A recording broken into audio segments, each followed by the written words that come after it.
متحدہ عرب امارات نے نومبر 2025 کے لیے پیٹرول کی قیمتوں میں نمایاں کمی کا اعلان کر دیا ہے۔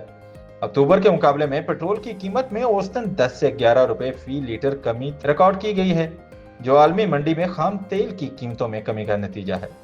اعلان کے مطابق سپر پیٹرول اب 2.77 سے کم ہو کر 2.63 درہم فی لیٹر ہو گیا ہے، جبکہ اسپیشل پیٹرول کی قیمت 2.66 سے کم ہو کر 2.51 درہم فی لیٹر کر دی گئی ہے۔ اسی طرح ای پلس پیٹرول 2.58 سے کم ہو کر 2.44 درہم فی لیٹر مقرر ہوا ہے۔ یاد رہے کہ متحدہ عرب امارات میں قیمتیں ہر ماہ عالمی منڈی کی اوز قیمتوں اور آپریشنل اخراجات کی بنیاد پر طے کی جاتی ہیں۔ دلچسپ بات یہ ہے کہ جہاں یو اے ای میں پیٹرول سستا ہوا ہے، وہیں پاکستان میں اسی ہفتے حکومت نے پیٹرول 2 روپے 43 پیسے اور ڈیزل 3 روپے 2 پیسے فی لیٹر مہنگا کر دیا ہے، یعنی ایک ہی خطے میں کہیں ریلیف اور کہیں مزید بوجھ عوام پر۔